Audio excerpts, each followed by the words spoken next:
Thank you very much. I'm honored to welcome Republican and Democratic members of the Senate Finance Committee to the White House. And especially I'd like to thank Committee Chairman Orrin Hatch. Thank you, Orrin. Thank you. And Ranking Member Ron Wyden for joining us today.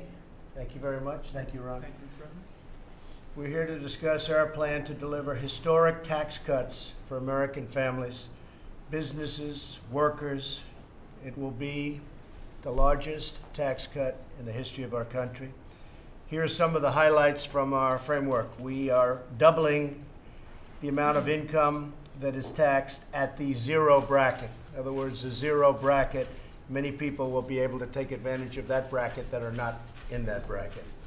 We're increasing the child tax credit. We will end the estate tax, sometimes referred to as the death tax.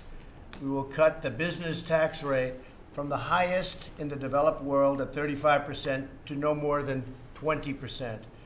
According to the Council of Economic Advisors, reducing the corporate tax rate from 35 to 20% would increase average household income by $4,000 a year.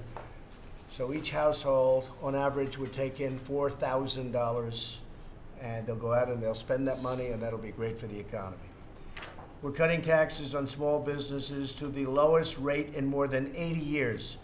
For 30 million Americans who own small businesses, it will be a 40% tax cut. And they will thrive, and they will expand, and they will be happy.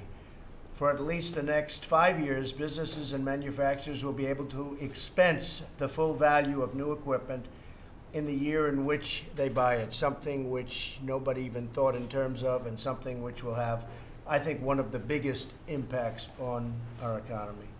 We will impose a one-time low tax on trillions of dollars of wealth parked overseas to encourage companies to bring back those profits and bring them back home and spend the money at home where it belongs. Right now, they can't bring the money back in because of bureaucratic problems, because of certain legislation, and most importantly, because the tax rate is so high that only a very foolish company head would bring the money back in. I think the numbers could even hit the $4 trillion mark. People have been saying $2.5 trillion for many years, but we know it's now much higher than that. The vast majority of Americans will be able to file their taxes on a single sheet of paper, because not only will these be massive tax cuts, but these will be a big simplification. It's going to be a very big simplification. So it's really tax cuts and reform, but I focus on tax cuts because it's such an important weapon to get our country really moving. So we'll go from being one of the highest tax nations in the world to one of the lowest tax, meaning more jobs, higher wages, and more products stamped with the words, "Made in the USA." This is a once-in-a-lifetime opportunity, in my opinion. This is something that will be really unique. The timing is right. I have had people on both sides, and I promise not to mention the name of the people on the other sides or names, but a lot of people are liking this very much, and I think we'll have tremendous support. We're going to restore America's competitive edge, rebuild America's middle class, very much aimed at the middle class, and renew the promise of the American dream. We're going to have companies pouring back into our country instead of leaving our country. We're not going to have them leave and fire everybody and make products and sell them back into our country totally untaxed. All we do is end up with lots of people without jobs and no product. It's not going to happen anymore. So I just want to thank everybody for being here. It's a great honor. We're going to have a great discussion today, and I'm sure we'll have unanimous support. I have no doubt, right? Right, Ron? I think, right? So thank you very much, everybody. Appreciate it. Thank you. Thank you. Why don't you change your mind on health care? Why don't you change your mind on the health care bill? Mr. President, what did you say to Sergeant Jones?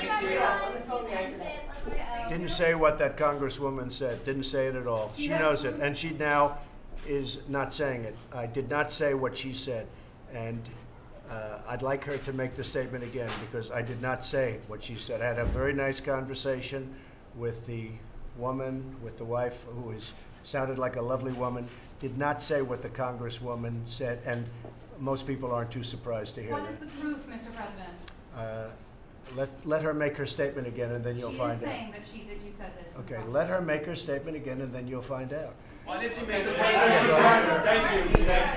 Let's go. Bipartisan healthcare. Well, we'll see the bipartisan. We're going to see the bipartisan, and Lamar Alexander's working on it very hard from our side. And if something can happen, that's fine. But I won't do anything to enrich the insurance companies, because right now the insurance companies are being enriched. They've been enriched by Obamacare like nothing anybody's ever seen before. I am not going to do anything to enrich the insurance companies. Okay, thank you very much, everybody. Thank you.